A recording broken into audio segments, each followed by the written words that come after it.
Imagine the day of your wedding was ruined by your own parents. That's exactly what happened to me. My name is Rachel. I'm 31 years old. This is how my parents ruined my wedding day. I stood there in front of everyone I loved. I realized the two people I loved most weren't there. Every guest turned their head toward the doors, waiting for the bride to arrive. I clutched my bouquet tighter, my palm slick with nerves, not because I was nervous about the vows, but because I kept glancing toward the second row on the left. 2 empty chairs, marked, reserved for the parents of the bride.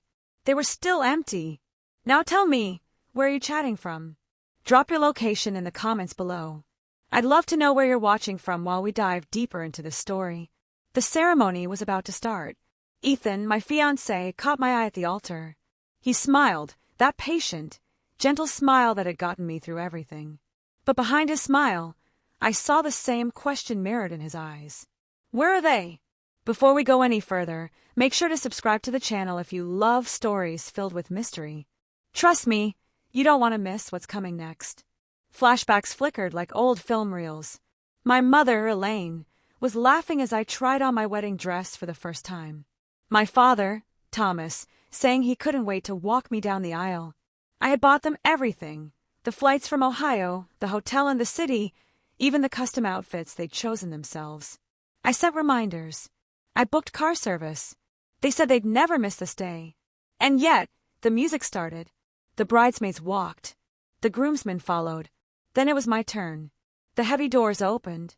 The crowd stood. Everyone gasped softly. It should have been a dream. The aisle lined with white roses, soft violin music, the golden lights spilling through stained glass. But as I began to walk, I felt every step echo with emptiness. The chairs, still, empty. I smiled for the cameras, but my eyes burned. My throat tightened. I could hear the whispers already. Where are her parents? Each word felt like a dagger. At the altar, Ethan took my hand. His voice trembled as he whispered, "Maybe they're just running late, Rachel." I nodded, but deep down, something inside me cracked. The priest began to speak, and I tried to focus, but all I could see were those 2 empty chairs. All I could feel was years of giving, years of pleasing, years of sending money and hoping that one day I'd be enough for them to show up. The ceremony ended. Applause filled the room. People cheered, hugged, threw petals in the air. But when I turned around for the photos, my mother's voice wasn't there. No warm hug from my father. Just strangers smiling politely. I checked my phone. One message. From Mom. "We're sorry, honey." Something came up. "Congratulations, though. We're proud of you." Something came up. I stood in the corner, the noise fading to a dull hum. The world blurred around me. I'd paid for their comfort, $5,000 every month since the day I got my first good job. Their house, their bills, their food, their cars, all of it. I thought I was buying love. I didn't know I was funding my own heartbreak. That night, the reception lights dimmed. Ethan held me as we swayed to our first dance.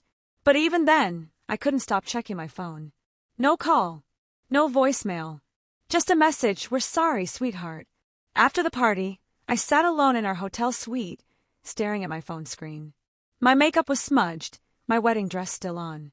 Maybe they got sick. Maybe something happened. That's what I told myself, until my phone buzzed again. A photo notification. From my brother, Dylan. I opened it, and there they were, my parents. Smiling, laughing, sitting at a dinner table. Behind them, a giant gold balloon arch that read, "Congratulations, Dylan and Emma." My heart stopped. The caption, "Engagement dinner." So thankful for family support. Family support. My money. My absence. My wedding day. All replaced by another celebration for him. I couldn't breathe. My hands shook as the tears finally came. It wasn't an accident. They didn't forget. They chose not to come.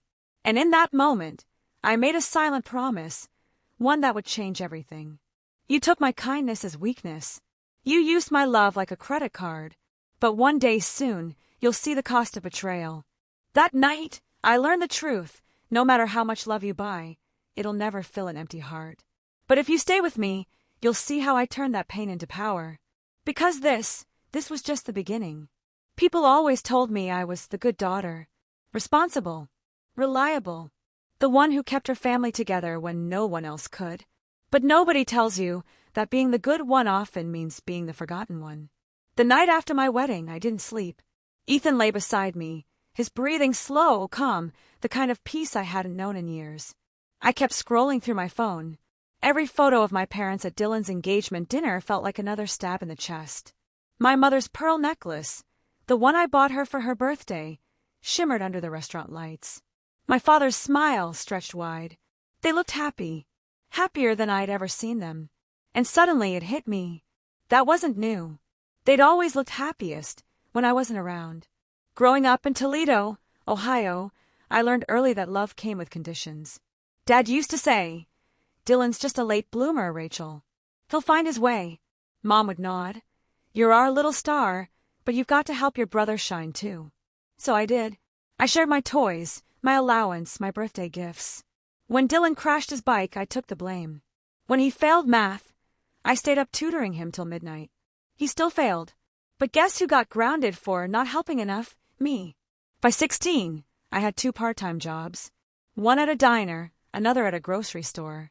Every paycheck, Mom would ask, "Can you pitch in for groceries?" Dad would smile proudly at Dylan's new sneakers and say, "Your sister's got us covered." Even then, I told myself, they just need help. It's temporary. But it wasn't. When Dad's heart surgery came years later, I was 23, working my first corporate job in Chicago.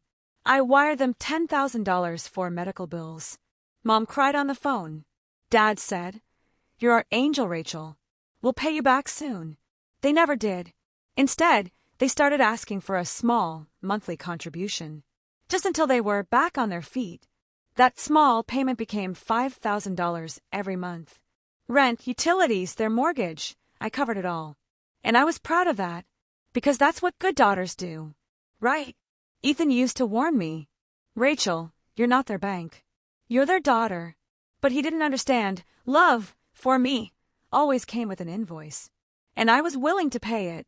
Until that wedding day. Until those empty chairs. That's when I started to remember every red flag I had ignored. Every thank you. That felt more like a receipt. A week after the wedding, Mom finally called. Her voice was casual, cheerful. "Hey, sweetie, how's married life?" I froze. No apology. No explanation. Just sunshine and small talk. I asked, "Why didn't you come to my wedding?" There was silence. A long, uncomfortable silence. Then she sighed. "Oh, Rachel, we couldn't make it. Dylan's engagement party was already planned, and we couldn't disappoint him. You understand, right?" My throat tightened. "You chose his party over my wedding." She chuckled awkwardly. "Don't make it sound so dramatic. We're one family. You both had special days."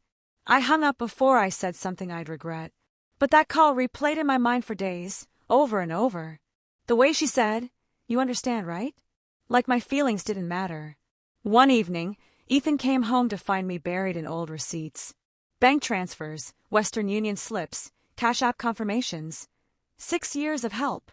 He asked, "What are you doing?" And I said, "I'm trying to figure out when helping them turned into losing myself." I noticed something strange. Almost every time I sent money, Dylan suddenly posted something new online. A new car, a new watch, vacations, and the captions, "Thanks to my amazing parents for believing in me."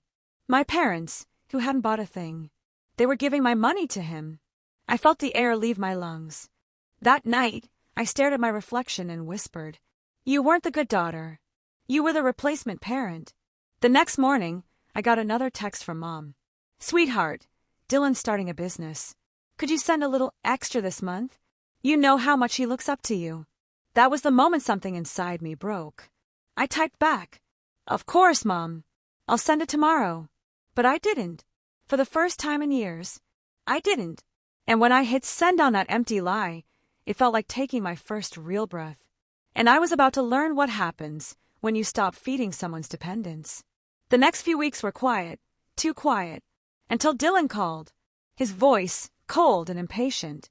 "Hey, did you forget Mom and Dad's money this month? They're stressed out. Just send it, okay? Not please. Not thank you. Just send it." I said nothing. I let the silence hang until he hung up. Weeks passed since I stopped sending the $5,000. At first, there was silence. Then came the calls. Then the guilt. Mom left voicemails that sounded like rehearsed sympathy. "We just hope everything's okay, sweetie. You know we count on you." Dad's tone was sharper. "If you're having money problems, just say it. Don't make us worry." And Dylan, his messages were shorter. "You're acting weird. What's your problem?" Every call felt like a reminder that my value to them wasn't emotional, it was transactional. That's when I started thinking about loyalty. How it looks warm on the outside but feels cold when you touch it. They weren't loyal to me. They were loyal to the money. And when I stopped paying, their loyalty expired. Ethan noticed I was quieter than usual. One night, as we sat in our tiny Chicago apartment, he asked, "Do you ever regret helping them?" I stared at the window. The city lights blurred in the reflection, glowing like little lies. "I don't regret helping," I said softly. "I regret thinking it would make them love me." He nodded. "You can't buy real love, Rachel. But you can bankrupt yourself trying. And I had 6 years of payments, $5,000 a month. That's $360,000 gone." I opened my laptop that night. Scrolling through old transfer records, my eyes caught something odd. My parents' account, Meyer Family Joint Savings, had another name attached to it. Dylan's. Every dollar I sent for their mortgage or medical bills was going straight into an account that had his name on it. My pulse quickened.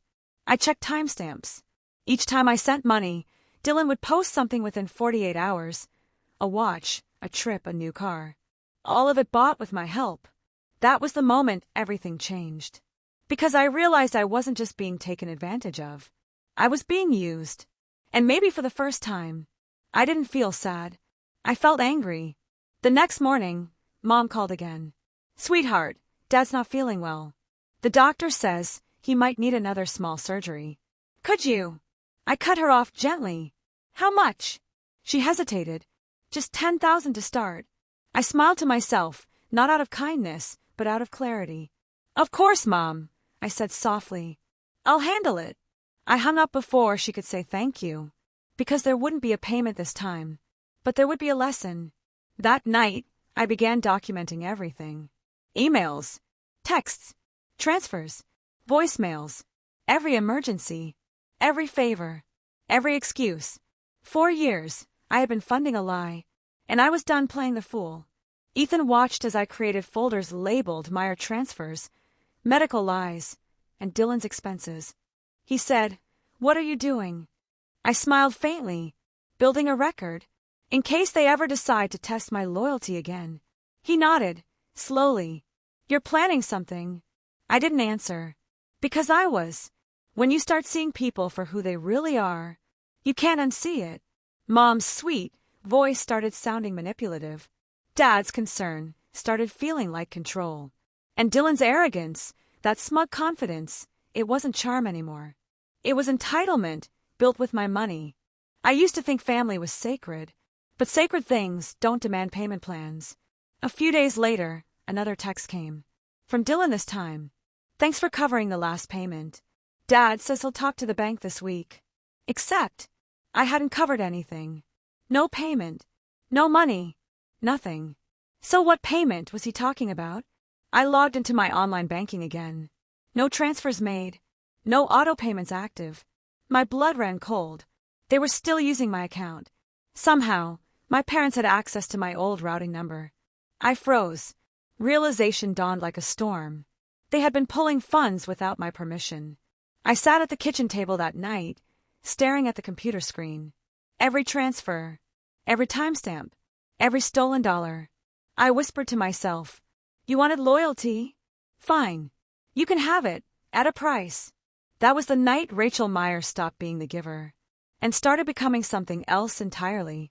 Someone who would no longer pay for love, but make others pay for betrayal. And the first person who'd feel that would be my brother. They say blood is thicker than water, but so is oil. And once it spills, it stains everything it touches. My family thought they could keep using me forever, but they were about to learn. Even the good daughter has limits. 4 weeks, I replayed my wedding day in my head. Not the vows, not the music, not the laughter. Just those two empty chairs. Every time I closed my eyes, I could still see them, waiting for people who never came. And now I knew why. Because while I was saying I do, my parents were toasting champagne. For Dylan. I thought I was done being the fool. But I still needed answers. Real ones. So I decided to start where all my money ended, with them. I called my mom one morning. She answered like nothing was wrong. I took a deep breath. Mom, did you or Dad make any payments from my account recently? A pause. Then a nervous laugh. Payments? Oh, honey, maybe the bank just mixed things up. The bank. Right. I pushed gently. You sure about that? Because I've been tracking transactions, and they lead to a new loan. In Dylan's name. Silence.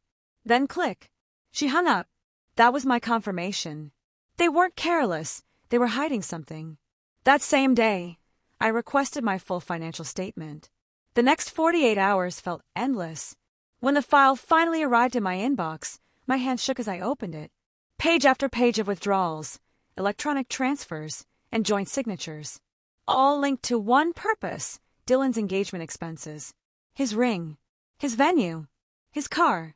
Even the down payment on his house. All of it was funded by me. By the girl too afraid to say no. That night, I sat with Ethan, laptop open between us. He skimmed through the statements, jaw tight. They used you, Rachel. This wasn't a mistake. It's theft. I nodded, numb. I know. He leaned closer. So what are you going to do? I didn't answer right away. Because part of me still wanted to believe there was a reason. That maybe they were desperate, not deceitful. But the truth was staring me in the face. They didn't skip my wedding out of obligation. They skipped it out of choice. To celebrate the son who took everything, instead of the daughter who gave them everything. A week later, Dylan posted another photo. He and his fiancée, Emma, posing in front of a new house. The caption read, "Finally, homeowners. Couldn't have done it without family support." Family support. I almost laughed. That house. The down payment matched my last wedding gift transfer exactly. I stared at the screen, my blood cold. I whispered, "Enjoy it, Dylan. Because you just built your dream house on my heartbreak." And that was the night I decided. If they could lie so easily, I could tell the truth just as loud. The next morning, I made a list, one I titled "The Wedding That Should Have Been." Not of guests, not of regrets, but of debts owed. Every transaction, every date, every item. $360,000 worth of betrayal. And next to each entry, I wrote one word in bold letters. Paid. Because I was done giving. From that day on, my family would pay the interest. In guilt, in silence, in regret. When someone betrays you, they expect your anger. They expect the screaming, the tears, the drama.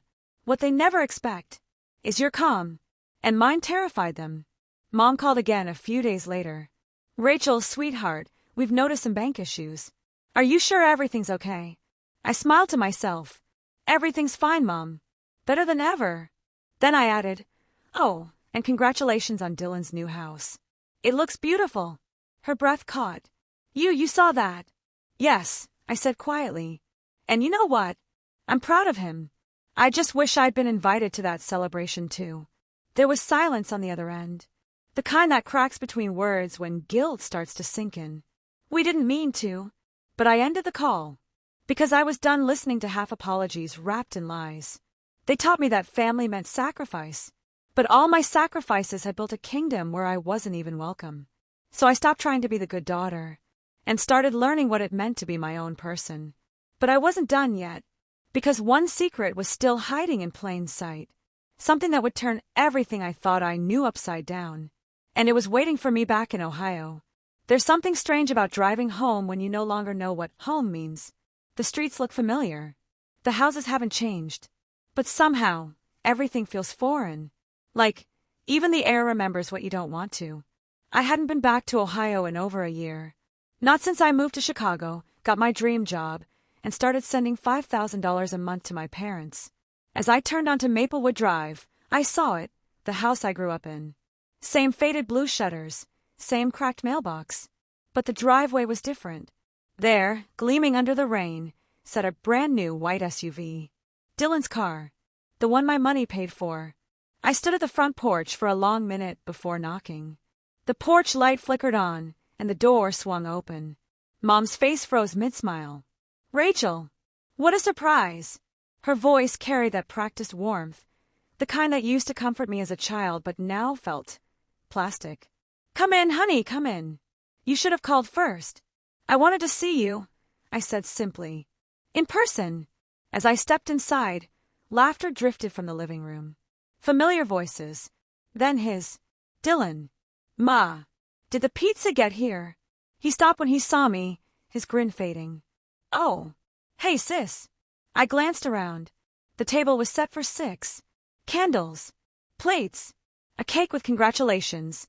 "Dylan and Emma," written in gold icing. The room spun for a second. It wasn't just any dinner. It was his engagement party. Mom rushed to explain. "Oh, sweetheart, it was all last minute. You know how these things are." But I wasn't listening. Because sitting at that table were relatives I hadn't seen in years, all smiling, raising glasses like everything was perfect. "You didn't tell me Dylan was engaged," I said quietly. Dad cleared his throat. "We didn't want to bother you, Ratch. You've been busy with your big city life." His tone was cold, dismissive. "I sent you money every month," I replied. Was that not enough to earn a phone call? The room fell silent. Dylan shifted uncomfortably. "Look, sis, don't make this weird, okay? We were gonna tell you." "Were you?" I whispered. Then my eyes caught something on the wall, a framed photo from his engagement shoot. Same backdrop, same outfit from the day of my wedding. They hadn't missed my ceremony because they couldn't make it. They missed it because they were busy posing for pictures. I looked at my parents, their nervous glances, their guilty smiles, and I felt something inside me break, but not from pain. From clarity. "I hope you're proud," I said. "You raised a son who takes, and a daughter who finally stopped giving." Dad stood up sharply. "Don't talk to your brother like that. We've all made sacrifices." "Sacrifices?" I cut in. "You mean when I paid your medical bills for a surgery that never happened?" Mom's face went pale. "What are you talking about?" "I checked," I said quietly. "There's no record of a heart procedure. No hospital stay. No doctor." Dad's jaw clenched. "Rachel, you don't understand." "Oh, I understand perfectly." I took a deep breath, steady but shaking. "You lied. You used my money. And you chose him over me." Mom started crying. "We just wanted to help your brother get a start, Rachel. He struggled his whole life. So you stole from me to help him pretend he was successful?" No one answered. The silence said enough. I turned to leave, but Dylan called out. "You think you're better than us because you got lucky, huh? Because you left." I froze, then slowly turned back. "No, Dylan. I'm better because I earned what I have. And you took it from family." He flinched, but I didn't stay to see his reply. I walked out, rain splattering against my face, cold, sharp, cleansing. In that moment, I realized revenge isn't about anger. It's about restoration. It's about taking back what was stolen, not just the money, but the peace, the dignity, the truth. So as I drove away that night, I didn't cry. I planned, because they thought they'd used me for the last time. But they were wrong. They hadn't seen what I'd become. Someone who could play the long game better than they ever could. And when the truth finally came up, they were going to wish they'd never buried it at all. Because what I uncovered next wasn't just deceit. It was something darker. Something that would tear their perfect little lie apart. They say the truth always comes to light, but they never tell you how much it burns when it does. After that night in Ohio, I drove back to Chicago in silence. No music, no calls, no tears, just the steady hum of the highway and the sound of my own resolve. Because I knew what had to come next. If they could lie with such confidence, then somewhere there had to be proof. I spent the next few days buried in paperwork, bank statements, email archives, tax receipts. Every file, every payment, every message I'd ever sent my parents. Then, one night around 2 a.m., while scrolling through old PDF statements, I noticed something strange. A recurring wire transfer from my account to an entity I didn't recognize. Meyer Family Holdings, LLC. I blinked. There was no such company registered under our family name. At least, not one I'd ever known about. I opened the state business registry website, typed the name and froze.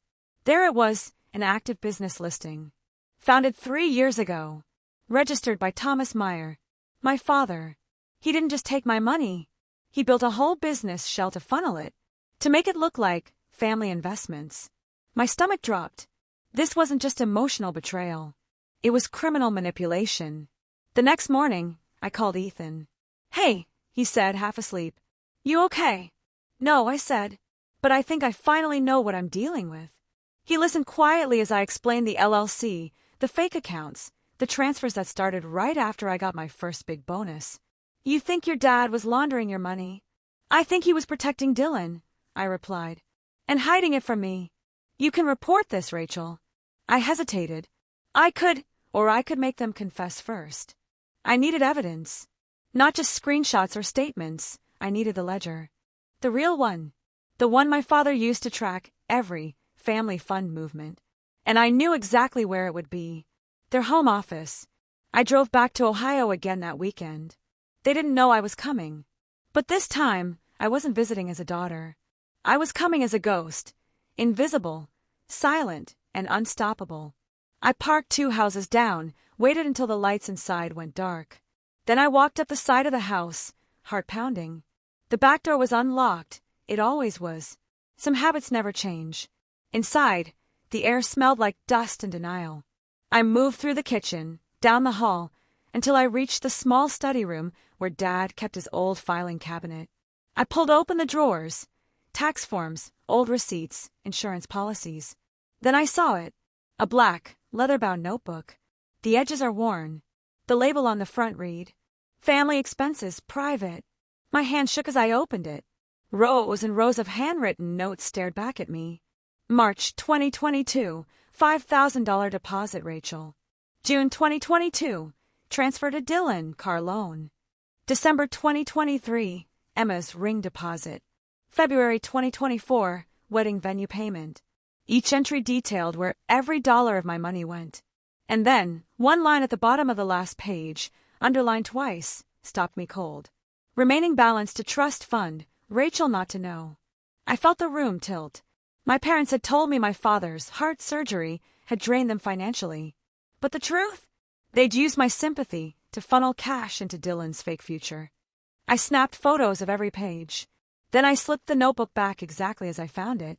As I drove back through the sleeping town, I looked up at the same stars I used to wish on as a kid. Back then, I prayed for my family to love me. The next morning, I called Ethan again. "Did you get it?" he asked. "Yes," I said. "And it's worse than I thought." "So what now?" I smiled faintly. "Now we make them think everything's fine. Because before you destroy a house, you have to make sure everyone's standing inside." I'd spent years paying for their comfort. Now, they were going to pay for my silence. And the best part, they wouldn't even see it coming. After I found the ledger, I knew exactly what I had to do. I needed to let them believe they'd won. Because belief makes people careless. And careless people always reveal their weakest link. I changed all my financial passwords, rerouted deposits, and closed every shared account. Not a word to them, just quiet adjustments. Within 2 weeks, my parents' family fund dried up. I waited. It didn't take long. Mom called. "Sweetheart, your dad and I noticed some strange activity with the bank. Is everything okay?" I smiled, though she couldn't see it. "Yeah, everything's fine," I said. "Oh, maybe it's just the new security system. I'll look into it." A pause. Then she exhaled with relief. "Thank goodness. We were worried. You know how much we rely on those transfers." There it was, the confession without the guilt. They didn't even try to hide it. They weren't ashamed, they were entitled. And entitlement makes people predictable. Over the next month, I started calling more often. Small talk, friendly check-ins, the good daughter act. At first it hurt, pretending to care. But every fake laugh, every polite word, was another brick in the wall I was building around them. Then I saw it. A post from Dylan's fiancée, Emma, counting down to our big house opening dinner. So blessed to have such supportive in-laws. The date was 2 weeks away, at a fancy downtown venue. The same venue I'd considered for my wedding, before Mom said it was too expensive.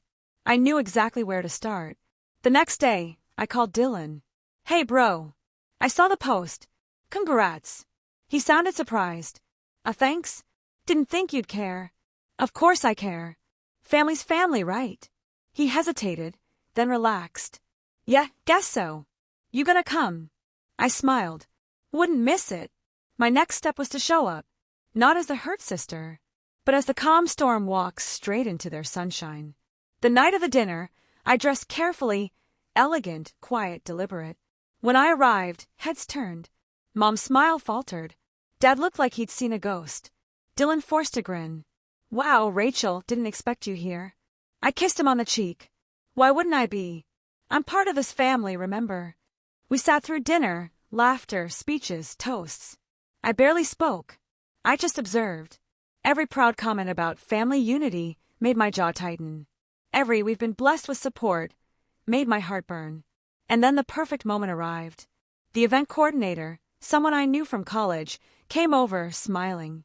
Rachel Meyer? Wow, it's been forever. We caught up briefly, and I let my voice carry just enough for my parents to hear. Oh, this place is amazing. I wanted this venue for my wedding, but we couldn't afford it. So glad my family finally got to use it. Mom's eyes widened. Dad coughed into his drink. I smiled politely and turned back to my plate. After the dinner, Dylan cornered me outside. What was that back there? What was what? I asked innocently. You trying to embarrass Mom and Dad? Not at all, I said calmly. I'm just happy your dreams came true, especially with my help. He blinked. Your help? I stepped closer. You didn't think I'd find out, did you? The trust fund, the fake business, the ledger. His face went pale. He tried to speak. Nothing came out. You're lucky I'm not the kind of person who ruins celebrations, I whispered. Because if I were, your fiancé would already know exactly who paid for that ring on her finger. His silence was the sweetest sound I'd ever heard. That night, I sat by my window, city lights glowing below me. I opened the folder on my laptop labeled Evidence. The photos, the statements, the ledger, all there. But now I added something new. A digital copy of Dylan's trust fund records, pulled quietly from an email Ethan helped me trace. There's a saying that stuck with me for years. Every lie is a seed, and eventually it grows roots. My parents had planted enough lies to grow a forest, and it was finally time to burn it down. It started with an email. Simple, clean, anonymous, a single PDF attachment labeled Meyer Family Finances, Internal Records. I didn't send it to the police. Not yet. I sent it to the people who mattered most to them. The country club board, Dad's law firm, and the local community foundation my mom loved bragging about. By noon, the first call came. Mom's number flashed across my phone. I let it ring. Then came Dad. Then Dylan. I didn't answer any of them. I just watched. The more they called, the deeper the panic sank in. Because when people start losing control, they start making mistakes. Dad, who could have sent this? How did they get access? Mom, it has to be a hacker or someone inside the firm. Later that evening, Dylan finally texted. What did you do, Rachel? I stared at the message for a long time, then typed. I didn't do anything you didn't deserve. I wasn't lying. I didn't fake anything. I just gave the world a little truth. The rest took care of itself. Within 48 hours, the firm suspended my dad pending internal review. The foundation froze Mom's position on the board. Dylan's company page quietly deleted his executive bio. Their perfect Meyer image, that polished, smiling family portrait, began to crumble. And yet, it didn't feel as good as I thought it would. That night, I sat by the window again. Phone buzzing beside me. Hundreds of texts unread. I picked up the latest one. It was from Mom. Please, Rachel. We need to talk. I don't know what's happening. I'm scared. Scared. The same woman who once told me I was too emotional to be successful. Now she wanted comfort. That's the thing about power. When it's gone, people suddenly remember how to beg. But forgiveness was never part of my plan. Not yet. The next morning, I met Ethan at a coffee shop downtown. He had that quiet look, the one that said he knew what I'd done without needing to ask. You really went through with it, he said softly. I nodded. They needed to see what they'd built their lives on. And what happens when it all collapses? He asked. I looked out the window. Then maybe they'll finally know what it's like to lose something that mattered. But even as I said it, a small ache crept in, that quiet sting of emptiness. Because revenge fills the silence. But it doesn't heal it. And deep down, I knew there was still more. One last secret left to uncover.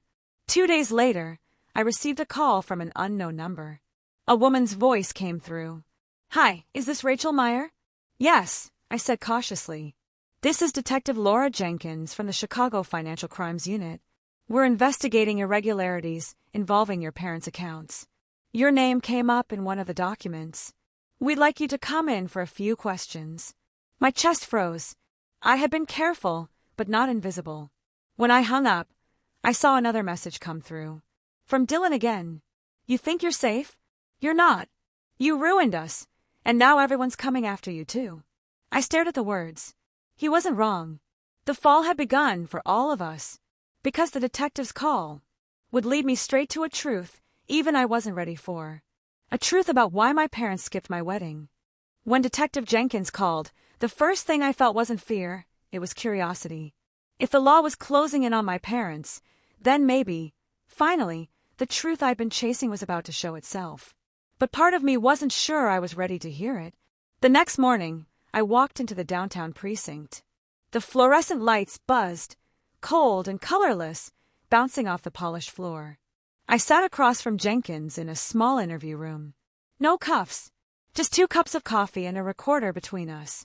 Rachel, she said, you're not in trouble. We just need some context. She flipped open a folder. Your parents have been moving large sums into accounts tied to something called the Hope Endowment. You recognize that name? I frowned. No. Should I? She leaned forward. Maybe. The account started right after a hospital billing record from 12 years ago. Hospital. 12 years. My stomach dropped. That was the year Dylan had that car accident. Dad told us never to discuss. But what did a hospital record have to do with me? When I left the station, the air felt heavier. My phone buzzed again, Mom's name lighting up the screen. This time I answered. Rachel, she said, voice trembling. Thank God you picked up. We need to talk. Please come home. I hesitated. Home. Before it's too late, she whispered. The way she said too late sent a chill straight through me. It was raining by the time I reached the house. The driveway was empty. The blinds were closed. When I stepped inside, the air smelled like dust and panic. Mom was sitting at the kitchen table, a stack of papers spread out in front of her. Her hands were shaking. They found the accounts, didn't they? She asked quietly. They did, I said. You want to tell me what the Hope Endowment really is? She swallowed, her lips trembling. It's your sister. I froze. My what? Your sister, she repeated, tears already spilling. Before you were born, I had another daughter. She was sick. Something genetic, rare. We kept it quiet because your father's career was just taking off, and she didn't make it past 8 years old. Her voice broke. We set up a fund in her name to help other children with the same illness.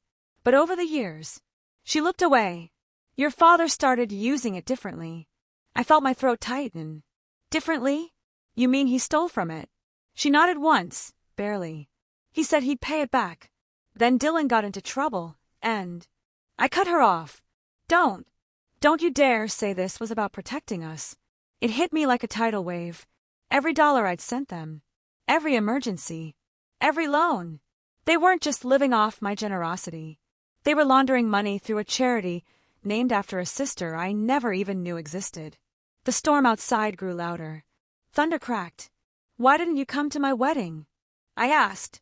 Mom's eyes glistened, her voice trembling. Because your father was terrified the truth would come out. There were donors from the foundation on your guest list. Reporters.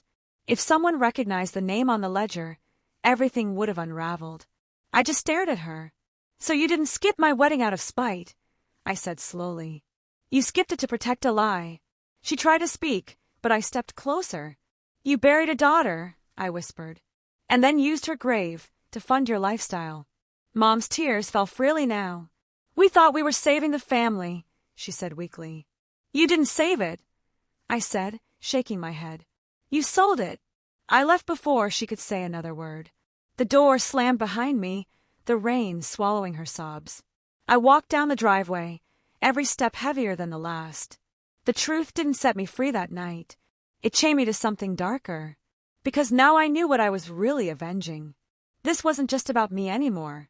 It was about her, the sister they erased, the child they exploited. That night, I opened the folder on my laptop again, the one labeled evidence. Photos, ledgers, statements. But now I added something new. A digital file titled, Hope Endowment, Beneficiary Records. I stared at the screen, my reflection staring back. Her name, Hope Meyer, glowed in the corner of the file. I whispered it once, letting it fill the silence of my apartment. Don't worry, I said softly. They won't forget you again. After I whispered my sister's name, the apartment went completely silent. I sat there for a long time, staring at that glowing folder on my screen, trying to feel proud of what I'd uncovered. But all I felt was heavy, the kind of weight that sits behind your ribs and refuses to move. I knew what I had to do next. If my parents had turned my sister's memory into currency, then I was going to turn the truth into fire. The next morning, I sent one email, just one. Subject line, for Hope. Inside were the documents from the Hope Endowment, bank transfers, and letters Mom had signed herself. Recipients, every donor, every journalist who had ever covered my father's charitable achievements. I hovered over send for a full minute. Then I clicked. No lightning, no drama, just a small whoosh, the sound of an empire collapsing in real time. Hours later, my phone exploded with messages. First the reporters, then Dad. Rachel, what did you do? You've ruined us. I didn't answer. I just watched as the notifications stacked like dominoes. By evening, the first article was live. Local family accused of misusing children's charity funds. Then another, and another. At sunset, someone knocked on my door. I already knew who it was. When I opened it, Dad was standing there in the hallway, rain-soaked, eyes wild, tie half undone. Do you have any idea what you've done to this family? He shouted. I know exactly what I've done, I said quietly. I told the truth. He stepped closer, trembling with anger. You think you're righteous? You think airing our shame makes you a hero? No, I said, but maybe it makes me free. He laughed, bitter and broken. We built everything for you and Dylan. You built it on her grave, I snapped. You built it on hope. That stopped him. For a second, I saw it, the flicker of guilt he'd buried for years. Then he looked down, shaking his head. You'll regret this, he muttered. And he left. I never saw him again. 2 days later, the foundation's assets were frozen. Investigators took over the accounts. Mom resigned publicly, crying in front of cameras. Dylan deleted all his social pages. His engagement, canceled. The news called it the Meyer scandal. I called it balance. But revenge is strange. It doesn't taste like victory. It tastes like silence. And that silence followed me everywhere. A week later, Detective Jenkins called again. She wanted me to come in, one last statement. When I arrived, she slid a small folder across the table. Inside was a photo of a young girl. Dark curls. Same eyes as mine. Hope Meyer, Jenkins said softly. She's the reason the donors came forward. They said you sent them her picture. I nodded. She deserved to be remembered. Jenkins studied me for a long moment. Your parents could face prison. Are you prepared for that? I looked at the photo again. I'm prepared for the truth, I said. For once, that's enough. That night, I drove to the cemetery listed in the file. Row E, plot 14. A small, weather-worn stone reads simply, Hope Meyer, 1990 to 1998. Someone, maybe Mom, had left fresh flowers. I knelt beside the grave and traced the carved letters with my fingers. Hey, little sister, I whispered. It's over now. The wind picked up, brushing through the trees. For the first time in years, I felt something close to peace. Weeks passed. The scandal faded from headlines, replaced by newer disasters. I started over, new apartment, new job, no more family allowances. One night, an email arrived from an unknown sender. Subject line, Thank you for hope. Inside was a single line. Because of your story, 10 more children will get treatment next month. I smiled. For the first time, the fire inside me didn't feel like rage. It felt like light. I used to think revenge was about getting even. Now I know, it's about ending what should have ended long ago. Sometimes, justice doesn't come from the courts or the press. Sometimes, it comes from the only person who cared enough to break the silence. What would you have done if your own parents betrayed you like this? Do you think Rachel went too far? Or did she finally take her power back? Share your thoughts below. I read every single comment. If this story hit you hard, subscribe right now, hit the notification bell button for more stories, and let me know where you just finished watching from.